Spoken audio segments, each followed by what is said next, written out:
Bonjour et bienvenue dans l'Almanach des Fées Célestes. Je suis Claire Henrion, chroniqueuse astronomie et aussi astrologue, qui vous emmène de semaine en semaine vous préparer à voir ce que vous allez voir et savoir ce que vous ne verrez pas. Et là, nous allons faire les commentaires astrologiques pour la période du 19 au 25 mars 2026, la première phase de la troisième lune d'hiver. Nord, été, sud, et oui, puisque bien que le printemps commence le 20 mars, du point de vue soleil-terre, c'est le printemps le 20 mars, on va en reparler dans cette vidéo. Eh bien, la nouvelle lune a eu lieu la veille, donc c'est encore en hiver. Donc, c'est parti pour une lunaison d'hiver encore. Donc, certainement qu'au point de vue météo, ça va, on va dire, tiens, le printemps n'est pas très en avance, par exemple. Donc, ben, merci à vous tous d'être présents pour ce petit bulletin. Enfin, là, c'est ces commentaires astrologiques. Alors, dans la première vidéo que je vous invite fortement à voir, je fais le bulletin astronomique afin de nous brancher véritablement les pieds sur terre, la tête dans les étoiles, les mains à l'œuvre et le cœur joyeux grâce à tout ce qu'on peut comprendre, la lecture qu'on peut faire justement de la structure dynamique du vivant à travers l'étude des thèmes astrologiques avec la méthode du Soriastre, donc selon les quatre référentiels qui permettent, qui sont nécessaires et suffisants pour faire le tour d'une question, à savoir le point de vue du sujet, le point de vue de l'objet, le point de vue de la relation, le point de vue de l'intégration. Donc on va en reparler. Bien sûr, le sujet, c'est le point de vue, je suis obligé de vous en reparler de suite, c'est le point de vue en soi-même. Et donc là, avec le centre du référentiel, bah, c'est en soi-même. Ouais, salut Christophe, je vois que je ne suis pas toute seule pour cette vidéo et que Christophe me rejoint. Bonjour à toi, je vois ton nom. Eh bien, c'est déjà ça. Je continue alors, puisque j'étais en train de présenter les quatre référentiels. Ensuite, nous avons le point de vue de l'objet. Salut, voilà Christophe. L'objet s'anime et nous allons pouvoir être en relation. Bonjour à vous tous donc. Ça va? Tu as le son, Christophe? Oui, j'ai le son. Tu Ah ben voilà, m'entends? je t'entends bien, c'est parfait.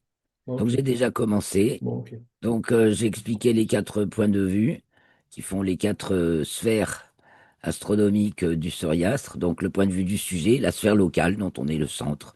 Le point de vue de l'objet, c'est la sphère, enfin c'est le l'objet extérieur justement central qu'on partage avec tous les semblables de la même espèce. Ça peut être, on verra en astrologie, la fonction solaire, évidemment, c'est tout ce qui euh, est identificateur. Voilà. Donc, et, évidemment, du point de vue astronomique, eh ben, c'est le Soleil, l'objet. Et en fait, la sphère astronomique, ben, c'est la sphère équatoriale terrestre avec point de centre du référentiel, le centre de la Terre. Et donc, dans le plan de l'équateur, ensuite, nous avons la sphère relation, qui est le réel de l'expérience, hein, où on est en duo-duel permanent, hein, entre justement ce qu'on pense être cette différence entre soi et le monde, soi et l'univers. Et en fait, voilà, c'est cette interaction ce jeu, du coup, hein, ce jeu et ce rejeu, on rejoue sur la scène commune les facultés qu'on a en nous, dans notre patrimoine sujet, si on veut. Et puis, pour finir, on prend du recul, on s'extériorise de la scène et on voit en fait la Terre qui tourne autour du Soleil avec les autres planètes. C'est le point de vue héliocentrique, c'est le point de vue de l'intégration qui permet justement d'intégrer les fruits de l'expérience et de passer euh, de la pensée à l'intuition. Hein, si on parle avec les sphères de Jung, sensation pour la sphère sujet, sentiment pour la sphère objet, pensée pour la sphère relation et intuition pour la sphère intégration. Là, c'est quand on a acquis, on n'a plus besoin de réfléchir, c'est intuitif. Hein, fruit, au niveau du fruit de l'expérience vécue. Et on a le recul où on peut s'observer agissant. Donc, Voilà, c'est un petit résumé. Donc aujourd'hui, on va parler du signe du Bélier, puisque le Soleil entre dans le signe du Bélier et la Lune y rentre d'ailleurs juste avant. Donc le signe du Bélier, c'est le début de la nouvelle année astronomique et astrologique, et donc on va pouvoir se projeter un peu, n'est-ce pas, sur l'année qui vient, tout en suivant pas à pas ce qui se passe dans la semaine. C'est tellement rocailleux, mouvementé en ce moment, c'est rock'n'roll. C'est vraiment le grand chaos et on va s'y retrouver, on va retrouver ça dans les thèmes. C'est pour une grande réorganisation en fait. Merci à vous tous qui nous suivez pour vos likes, vos commentaires, vos partages. Merci à tous nos abonnés et merci à vous de vous abonner si vous ne l'avez pas encore fait, afin que nous entendions notre petit message qui est vraiment très particulier et très novateur. Certes, pour beaucoup, ça bouscule. Même les astrologues, ils ont de la peine à comprendre pourquoi on ferait quatre référentiels. Mais les amis, si vous voulez faire la paix sur Terre, apprenons à considérer les différents points de vue et justement d'une manière irréfutable. L'astronomie, c'est ce qui donne la preuve, hein. La Terre et le Soleil, ils mentent pas. Et donc, c'est pour ça qu'on s'appelle rockastre. C'est du rock, c'est du solide. Après, nous, petits humains, on fait ce qu'on peut, mais on se repose sur une assise de la plus grande fiabilité et de la plus grande solidité. Donc allons-y, je partage l'écran, on va aller voir tout ce qui se passe cette semaine. Partager. Et donc on va commencer par les thèmes et puis on reviendra un peu sur le zodiaque, hein. On va d'abord regarder. Soit j'ai eu une petite difficulté, il y a un nouvel affichage. Mais là, je crois que ça va, je pourrais faire ce que je veux. Donc voilà le thème de la nouvelle lune. Donc le 19 avril à 1h23 TU, temps universel. Tout est sous l'horizon sauf Jupiter, ascendant Sagittaire, Vénus pratiquement au fond du ciel. Bon, euh, Et elle est sur Saturne-Neptune. et oui, nouvelle lune sur Saturne et Et Neptune. là, Ça, c'est le on grand. a, Ouais, c'est toute la. Puis c'est en maison 3. Donc c'est d'un grand remaniement, mais alors des plus grandes profondeurs. C'est vraiment la réinitialisation. Voilà, effectivement, il y a une réinitialisation G7. indiscutable. Alors c'est très harmonique avec les planètes de transcendance, Uranus et Pluton. Voilà, on a notre nouvelle lune, vous voyez, que des aspects bleus, que des aspects donc harmoniques. Donc il y a, c'est en train de shifter, tout est en train d'être recomposé, décomposé, recomposé. On a vu la semaine dernière la conjonction Mercure-Mars qui va se reproduire, hein, puisque Mercure est rétrograde et reprend donc son mouvement direct. On l'a dit. Je reprends ma fiche que vous retrouvez dans le bulletin astronomique, hein. Au début de la semaine, on a Mercure qui reprend son mouvement direct, le 20.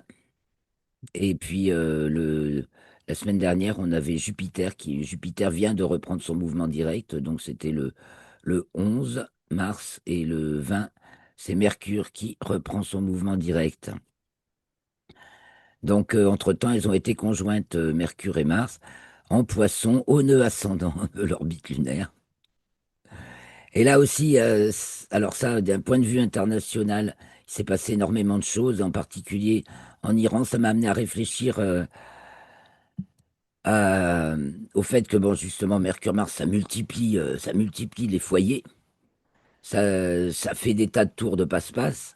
J'ai entendu plusieurs explications un petit peu sur ce qui se passe en Iran et euh, en fait, le commandement est totalement décentralisé. Le commandement militaire des mollahs iraniens est complètement décentralisé. Donc, s'ils veulent, ça continue à fonctionner, même s'ils coupent la tête comme ils l'ont fait, ils ont éliminé le principal, Khamenei, et beaucoup de monde autour de lui. Ça empêche que ça continue. à proliférer, si on veut, surtout Mercure, Mars en Poisson. Ceci dit, bon, laissons le chaos faire les choses. C'est trop compliqué pour tout le monde de comprendre quelque chose.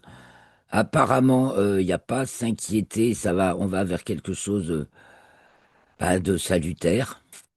Mais évidemment, ça dérange. Ça dérange, quoi. Alors on voit la figure tensionnelle Uranus, double demi-carré de Jupiter à Vénus-Jupiter. Donc là, c'est les élites qui volent en éclats, hein, et chez nous aussi, hein.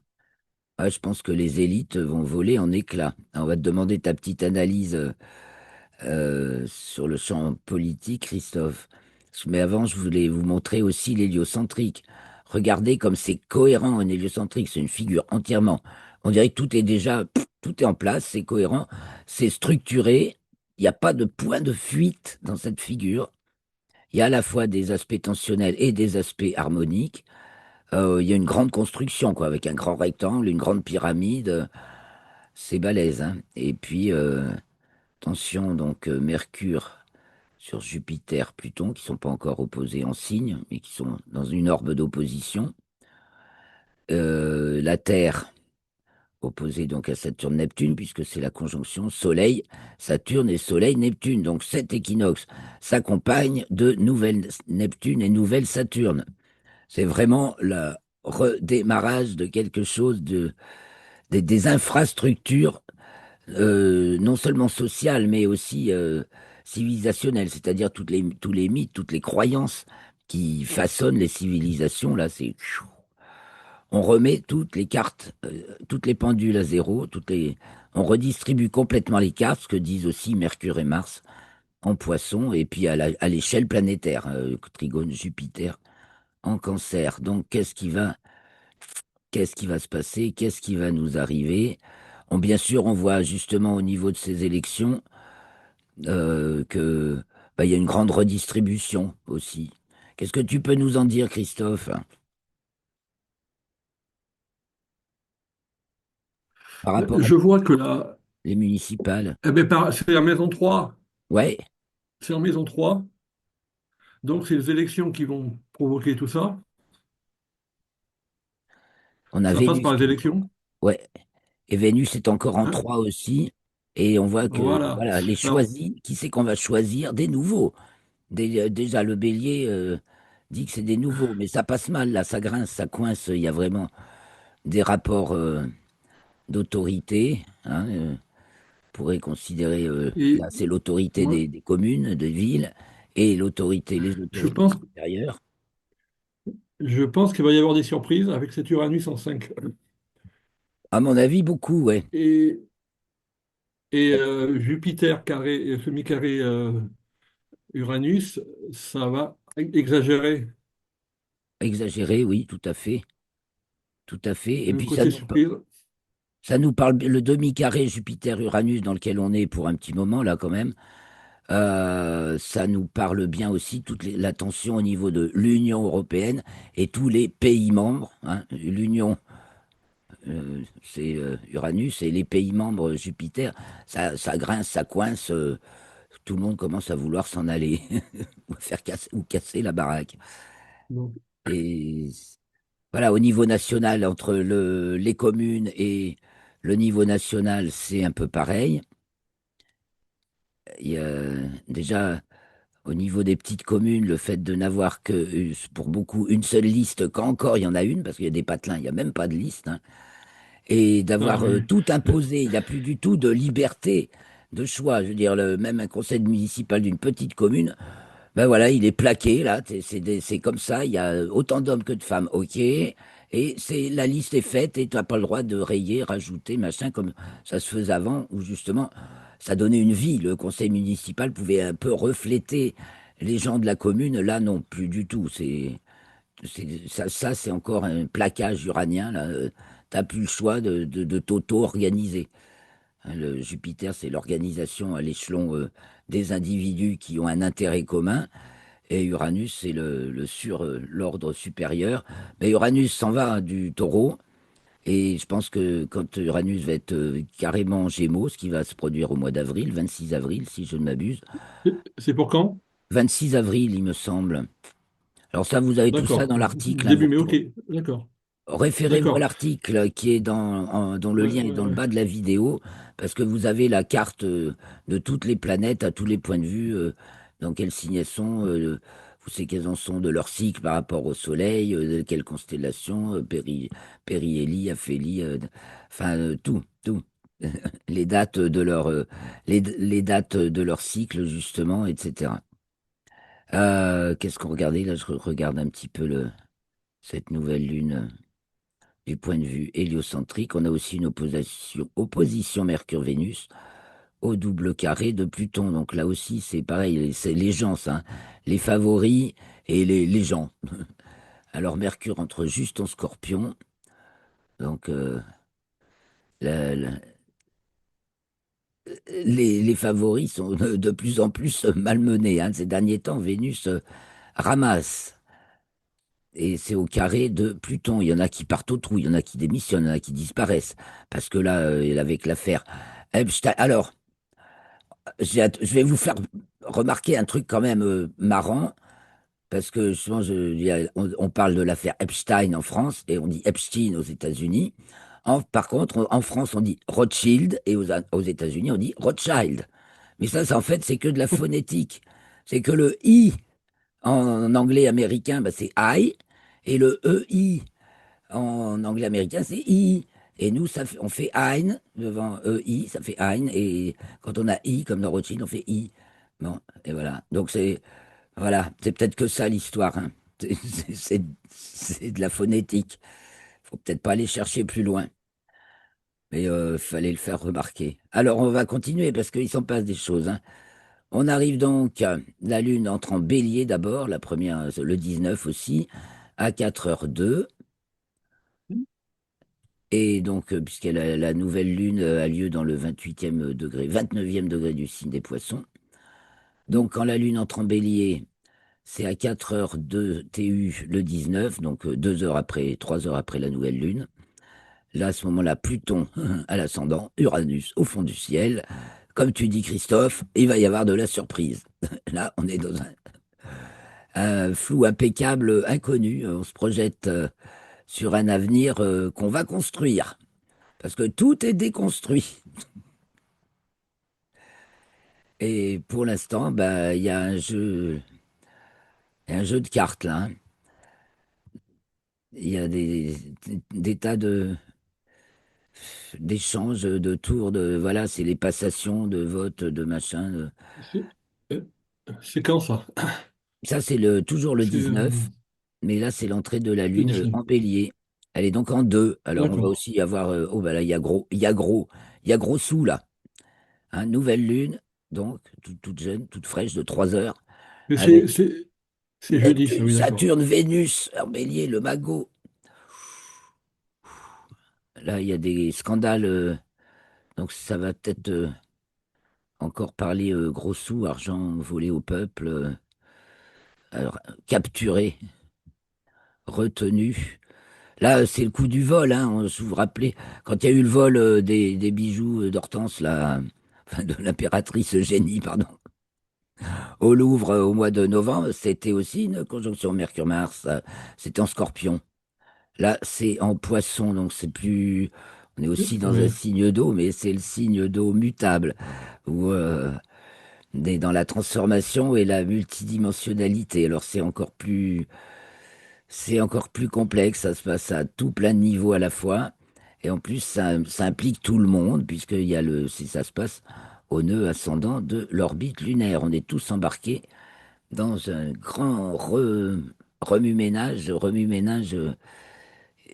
Il y a les lentes qui le disent et les rapides aussi, quoi. C'est fou. On se prépare à instaurer quelque chose. Alors, on peut voir que du côté du heureux, comme aurait dit Gilou, c'est-à-dire le monde représentation existence, qui tient pas de compte de la transcendance, c'est méga tendu, puisque on a cette figure tensionnelle Uranus au double demi-carré de Vénus, Jupiter en carré.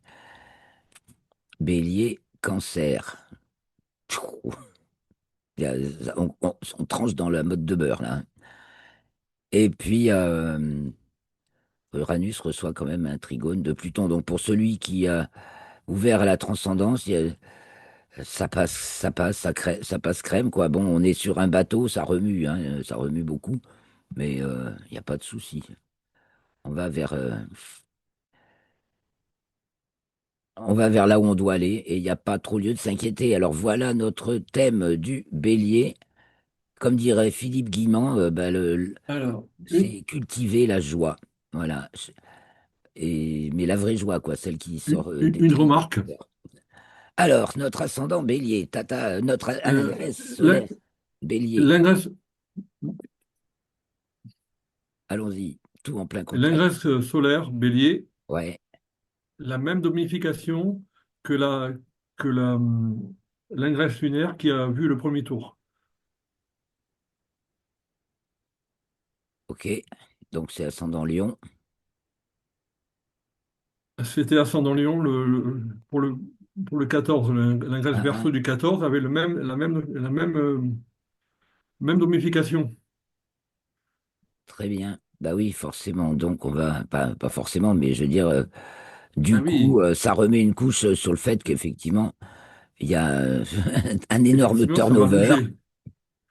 Comment? Voilà. Oui, oui, c'est ça. C'est ça, un très gros turnover avec bon bah qui va l'emporter, hein, Lyon, situation exceptionnelle, un ascendant Lyon, ça signe quelque chose qui sort des clous, qui se remarque, qui est l'affirmation d'un caractère, au moins on peut le dire. Et on remarque que là, tout est diurne pratiquement, sauf Pluton, et toutes les rapides sont en plein contact. Oh, il y a Joël qui nous rejoint. Bonjour Joël, ça faisait super longtemps. Waouh, comment ça va? Merci de nous rejoindre. Bon, on continue, hein, on en est sur l'entrée du soleil en bélier, donc le 20 mars. Ce sera donc vendredi 20 mars à 14h45, temps universel, avec on a une conjonction Lune-Vénus, mais elle est tensionnelle en bélier. On a un demi-carré maintenant, Mercure-Vénus. Non, c'est Lune.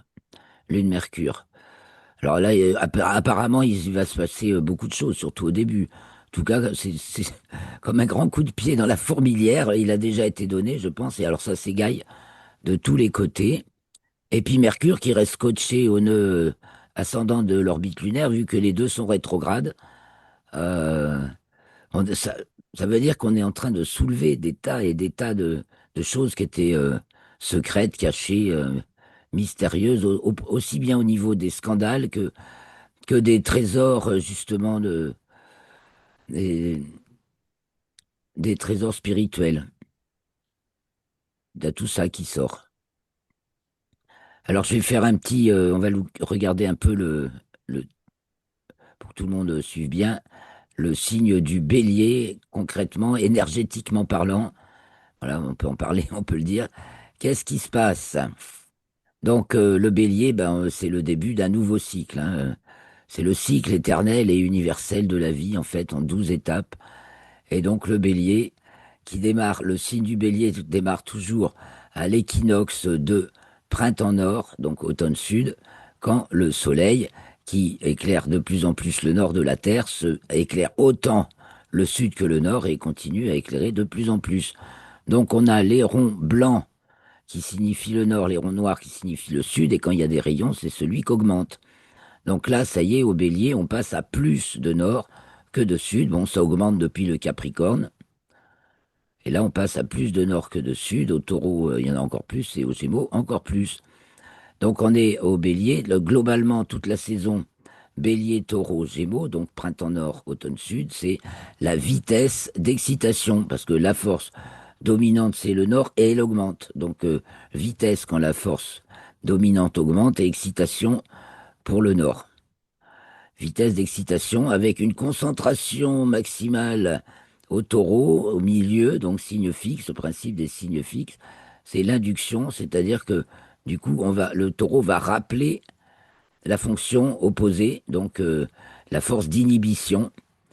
et qui va se concentrer au taureau et enfin, disons qu'au taureau, l'induction négative fait que toute l'excitation se concentre en un point et développe donc l'inhibition autour. Mais la dynamique de la saison, c'est vitesse d'excitation, donc c'est réactif. Voilà, c'est réactif, sensitif, instinctif. C'est l'énergie, la carte énergie, bélier, taureau, gémeaux. Donc on initie l'énergie. Les béliers, premier signe de feu, c'est l'étincelle qui allume. Donc après, on a l'espace avec cancer, lion, vierge. Avec le lion, c'est pareil, signe du milieu et signe de feu, donc qui va manifester le, l'énergie, l'individualité, parce que aussi le bélier marque l'apparition de la tête. Hein, en astrologie médicale, le bélier, c'est la tête. D'ailleurs, qu'est-ce qu'ils font les béliers et même enfin tous les ovins, hein, tous ceux qui relèvent de la race des béliers, ils aiment se taper la tête. Moi, j'ai des béliers et des brebis, je peux vous dire, ils aiment se taper la tête. Donc voilà, et le troisième des signes de feu, ben, alors le lion, c'est le grand feu qui brûle, hein, et qui s'expose, et puis le troisième des signes de feu, c'est le Sagittaire, ce sont les braises qui durent, qui durent, qui durent jusqu'à la fin, de- ce que la dernière finisse par s'éteindre, mais finit toujours par y avoir, par s'éteindre. Enfin, ça chauffe encore longtemps. Donc voilà, ce petit topo pour bien se mettre dans la logique, donc avec les formules. Donc là, on a mis le bélier à droite pour avoir une représentation en fait plus astronomique, car quand c'est le solstice de juin, donc le soleil éclaire le nord, donc on le met en haut, le nord en haut, le sud en bas. Donc dans ce cas-là, représentation extérieure, on met le bélier à droite. Et donc on retrouve les mêmes ronds hein, avec les traits, les rayons pour le phénomène croissant. Et on a les formules, donc force d'excitation naturelle, vitesse d'excitation, sens des contraires pour la formule majeure, force d'inhibition extinctive, inverse de l'hiver, lenteur d'inhibition et phase égalitaire pour la formule mineure, parce qu'il y a toujours une formule majeure et une formule mineure à chaque signe.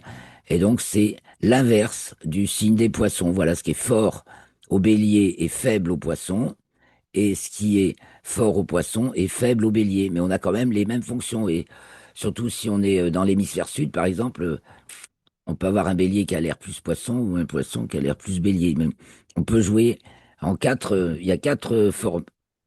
Il y a quatre façons de le vivre aussi. Hein. Il y a l'adapté majeur, donc il va vivre la formule majeure. Euh, L'inadapté majeur, bon, il s'en sort. Il est pas brillant. Il est plan-plan, quoi. Il est trop, voilà, plan-plan, dans le plan. Après, il y a l'inadapté, non, enfin, on va dire inadapté, c'est peut-être pas les mots très adaptés, mais bon.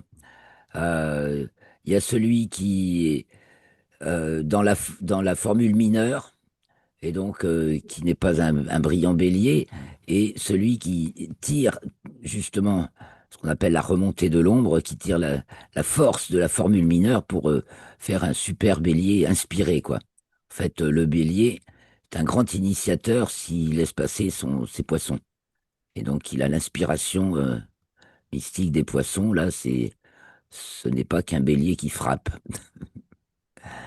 Alors, voilà, je vais revenir sur les thèmes.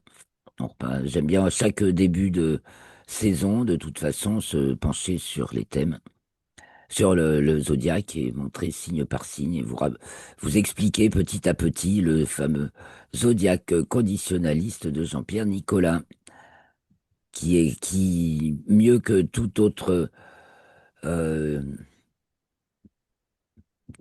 mieux que tout autre, explicite vraiment la dynamique structurelle du vivant qu'exprime le zodiaque en 12 étapes, justement très structurées et avec des formules, et il y a des rapports entre chaque signe. Donc, j'ai oublié de le dire, mais l'opposé du bélier, bien sûr, c'est la balance.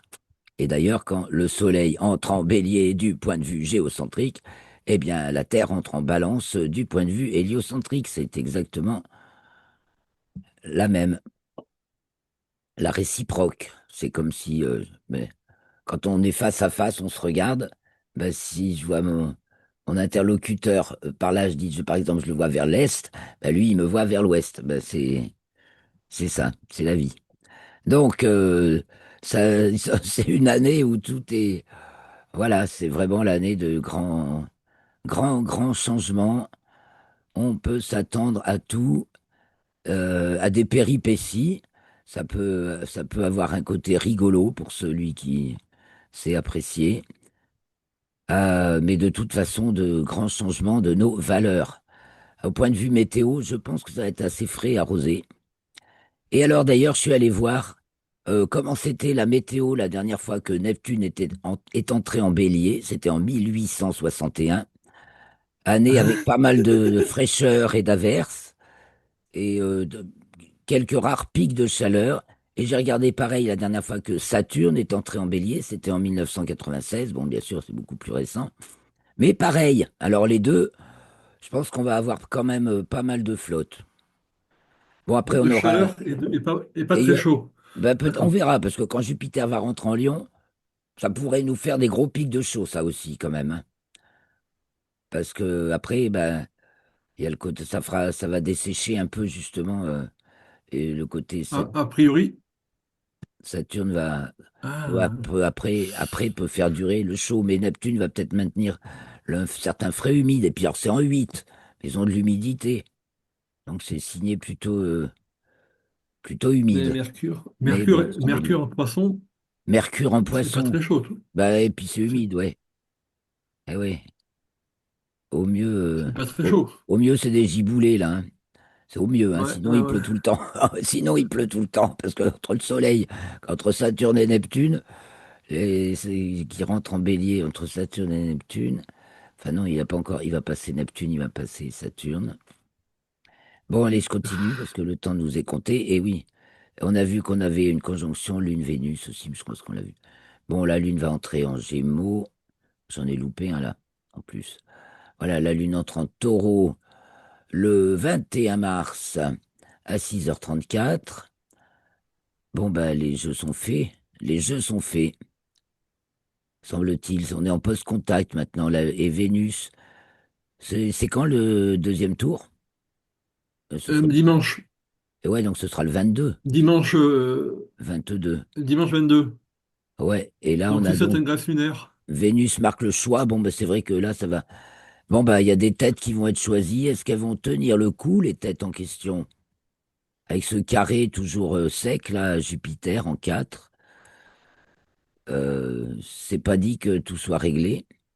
Mercure a repris son mouvement direct, ça y est. Donc il y a des choses Et qui se sont débloquées entre deux, entre le 20 et le 21 là. Les choses vont se ouais. débloquer. Et encore des Lune carré histoires Pluton. de gros sous, de scandales financiers qui sont dévoilés. Ah ouais. Oh, La ouais, dette nous sera j'ai tout. remise, hein, car en fait, c'est pas la nôtre, hein. Hmm. L'ingresse de la Lune en Gémeaux le 23, donc ce sera lundi 23 à Voilà, 8h18 du après. matin. Ah, ben on a Lune Uranus, ce coup-ci à l'ascendant, et Pluton, Oh, annulation. Ah, ah. Alors, il va y avoir des résultats aux élections probablement, et après, je sais pas, est-ce oui, que, il va y avoir. D'accord. est-ce que ça va être Oula. remis en question? Enfin, c'est tellement Ah, mais. pluriel. De toute façon, Non, c'est mais. les municipales, c'est pluriel, comme le dit Pluton, hein. Oui, mais ça peut être la remise en question qu'on va constater aussi. Ah, ça va, mais ça fait de la remise en question, ça c'est sûr. Ça, c'est sûr que ça fait de la remise en question. Et que Est-ce que Macron va réagir après les élections? je crois qu'il est vraiment cuit, hein. Il peut, d'ailleurs, il peut brailler ce qu'il veut comme il veut. Ça fait plus rien, quoi. Il braille. Il est déconnecté. C'est, et puis, tu comptes plus sur l'Union européenne non plus parce que c'est pareil. Là, elle est en décomposition, hein. Les Ouais, ouais, pays ouais. sont en train de Ouais. lâcher. Donc, on a Mercure opposé Vénus, là, qui se lâche. Mercure se lâche en héliocentrique. Et Mars aussi. Alors, un break avec Mars carré Uranus. Bah, c'est presque passé, mais voilà, on a gros break quand même. Fracture. Et ça rapport avec tout ce qui se passe et s'est passé ben, autour de l'Iran et au Moyen-Orient en général. Ça fait. Il y a ben voilà, des tyrannies qui sont cassées. On voit que Uranus là, est en Gémeaux, hein, héliocentrique. Et que les mauvaises langues, c'est-à-dire Mercure en Scorpion, euh, on pourrait dire les mauvaises langues se lâchent, où il y a des accusations qui portent sur des gens bien placés et très riches. Ça, ils sont en mauvaise position. Vénus est vraiment souvent en très mauvaise position, si bien en Hélio qu'en Géo, c'est la place de ses favoris, mais l'Uranus à l'ascendant peut faire parler aussi de l'arrivée, de l'irruption d'un d'un inconnu, bien inconnu avec son trigone à Pluton, et puis porté par, bah, il y a le Soleil là, avec Saturne et Neptune. Donc un peu comme Zorro qui surgit de nulle part. Là, on pourrait voir arriver quelqu'un qui va changer la donne encore complètement. Alors, la Lune entre en Cancer le 25, juste à 10h32 TU. Et là, c'est Mercure qui est culminant. Ça y est, Mercure qui reprend de l'avance. Nous avons Jupiter à l'ascendant en Cancer et la Lune qui fait son arrivée au premier quartier, qui est donc déjà au carré du Soleil et de Saturne et de Neptune.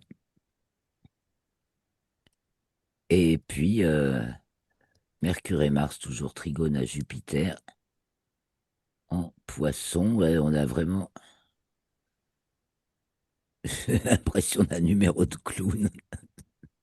Sans déconner, Mars, Mercure, Poisson, c'est quand même sacré, c'est clownesque. Il y a un côté clownesque. Mais un côté clownesque vachement important parce que Jupiter et le Cancer, bon, c'est gros.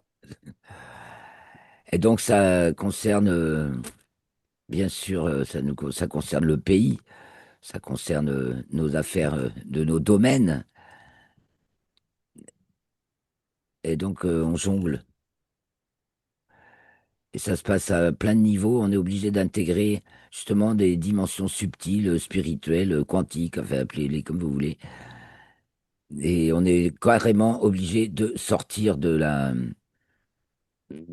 vision linéaire, plane, positiviste, matérialiste. Donc au niveau de la science, entre guillemets, en tout cas de la cosmologie, ça y est, enfin, après 40, 50 ans d'immobilisme et et de saint Big Bang, là, ça y est, et puis là, la matière noire et l'énergie noire, là, ça y est, on commence à poser des questions quand même, ça pourrait être autre chose, etc. Et il commence à y avoir des nouvelles voies ou questionnements qui percent. Et ça, Mercure, c'est le questionnement aussi, hein. Donc, on se pose des questions sur les finalités, justement, la finalité sont les poissons, dernier signe du cycle zodiacal. Là, c'est la fin des fins. On se repose un peu des questions sur l'origine et la fin de plus que du monde, de la vie. Voilà. Alors, dernier thème, celui du premier quartier, puis on s'arrêtera là pour aujourd'hui.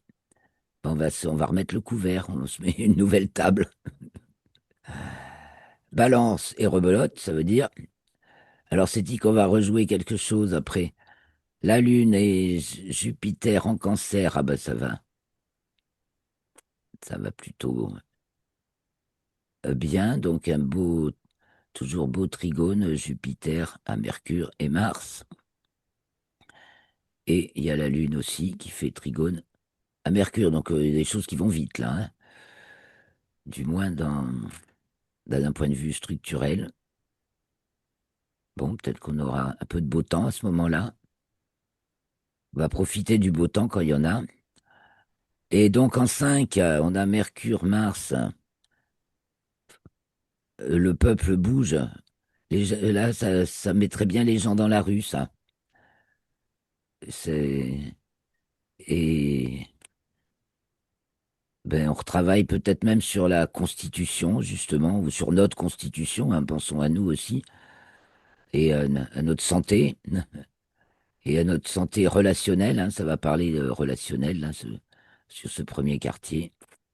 Et donc Vénus fait demi-carré Mercure, où il y a vraiment des tensions entre le peuple et ses favoris, ses représentants.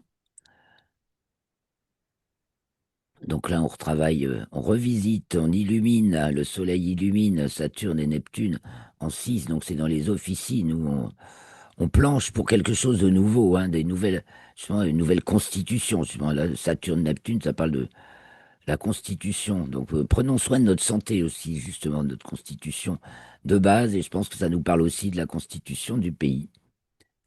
Et donc Lune, Jupiter en Cancer en 9, oui, il y a une affaire de santé là, hein.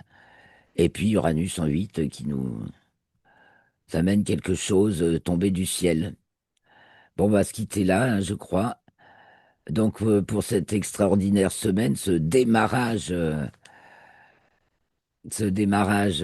ben, tonitruant, démarrage tonitruant de l'année astronomique 2026 avec l'équinoxe de printemps, l'entrée du soleil en bélier.